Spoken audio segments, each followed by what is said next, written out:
হাসিনা এক সেকেন্ডের নাই রে ভরসা, কইরো না রং তামাশা। তুমি কৃষ্ণমালা দেখ খেলেছো, কৃষ্ণ খেলা দেখছো, তুমি হাসিনা কৃষ্ণ খেলা খেলতেছো।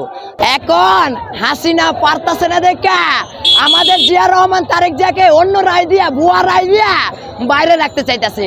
ঠিক আর ভুয়া রায় আমরা জনগণ মানি না, ওর ভুয়া রায়, ওই হাসিনার ভুয়া রায় আমরা জনগণ মানবো না।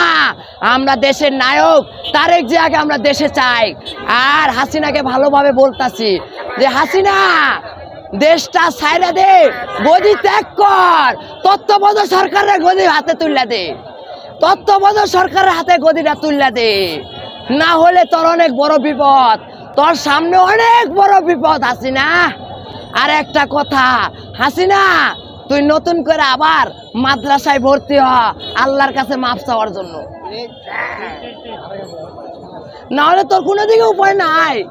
তোর তো দেশ তোর হারাইছস, তুই দেশ এমনিতে হারাইছস, জনগণের পেটে লাথি দিছস, জনগণের চালের দাম বাড়াইছস, জনগণের সবজির দাম বাড়াইছস, জনগণের কাঁচামরিচের দাম বাড়াইছস, জনগণের পেঁয়াজের দাম বাড়াইছস।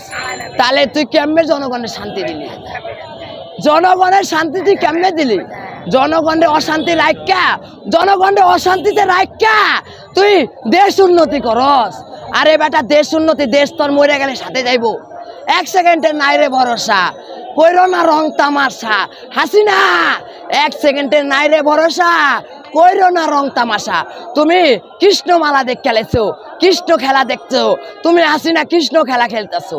ঠিক আমাদের মুসলিম ক্যান্ডিড কৃষ্ণ খেলা চলবে না, চলবে আল্লাহর খেলা, আল্লাহর খেলা চলবে। এই মুসলমান ক্যান্ডিড আল্লাহর হুকুম ছাড়া কোনো কিছু লড়বে না, একটা গাছের পাতা লড়ে না আল্লাহর হুকুম ছাড়া। তো হাসিনা তুমি কৃষ্ণ খেলা দেখছো, আবার কি জানো, তুমি বাঘের পিঠে উঠটা মনে করতেছো ঘোড়ার পিঠে উঠটা দৌড়াইতেছি। ঠিক তুমি বাঘের পিঠে উঠছো, নিচে কুমির, দুই সাইডে দুটা সিংহ, আর উপরে তো আসমান। তো তুমি কোন দিক যাইবা? যদি কুমিরটা সরে যায় তাহলে নদীর মাঝখানে পারবা, আর নদীর এমন নদীর মাঝখানে গেছো কুল কিনার নাই ওই নদীর। তে আমার কথা ভালোভাবে বুঝবেন, না বুঝলে তো হবে না। ছোট মানুষ কি বলতেছে, আমি বললাম একজন ছোট মানুষ, আপনাদের সবারই ছোট, বড় না, ঠিক আছে ভাই। পুলিশে এখন পুলিশে তো হাসিনাই দিছে, আর পুলিশ প্রশাসনের উদ্দেশ্যে যে বলতেছি এখন, যে পুলিশ প্রশাসন আপনাদের উদ্দেশ্যে আমরা বলতেছি, যে টাকাগুলো আপনারা খাইতেছেন এগুলো সবগুলো জনগণের টাকা, হাসিনার টাকাগুলো কিছু না, সব টাকা হচ্ছে জনগণের টাকা। জনগণের টাকা খাইতেছেন আপনি, আপনি আগে পিছে যা করছেন করছেন, পুলিশ প্রশাসন আপনাদের কোনো দোষ নাই, দোষ হয়েছে হাসিনা সরকার, হাসিনার দোষ, সব হাসিনার দোষ, পুলিশ প্রশাসনের কোনো দোষ না।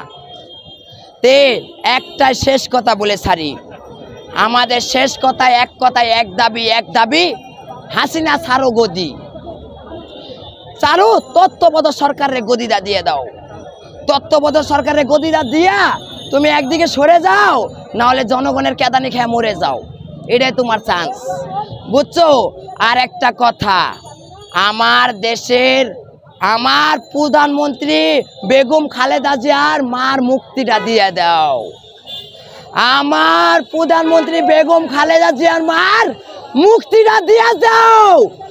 আমার প্রধানমন্ত্রী মারে জেলে ঢুকাইয়া আগের নির্বাচনে রাতের অন্ধকারে ভোট চুরি করছো, ভোট চুরি করে জিততা, হ্যাঁ দেশটারে উল্টা পাল্টা করছো, আর পারবা না, আর ওই দেশ উল্টা পাল্টা করার চান্স হবে না। তে আমার মা বেগম খালেদা জিয়ার মার মুক্তি চাই, আর আমাদের দেশের নায়ক তারেক জিয়া নায়ককে দেশে আনতে চাই, আর কোনো কামে দিব না।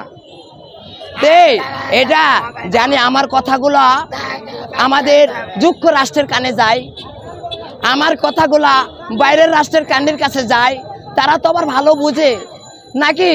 বাংলাদেশ তো একটু কম ভালো বুঝে, ঠিক বুঝে কম বুঝে, ঠিক আছে, তারা তো একটু ভালো বুঝে, যুক্তরাষ্ট্ররা তারা ভালো বুঝে, আমরা বাইরের কান্ট্রিরা তারা ভালো বুঝে।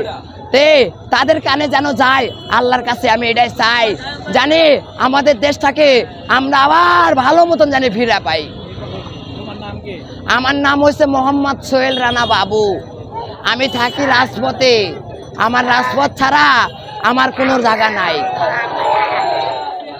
তা আমার কথা হলো এটাই, বাংলাদেশ জিন্দাবাদ, আমাদের দেশের নায়ক তারেক জিয়ার জিন্দাবাদ, আমার মা খালেদা জিয়া বেগমের জিন্দাবাদ।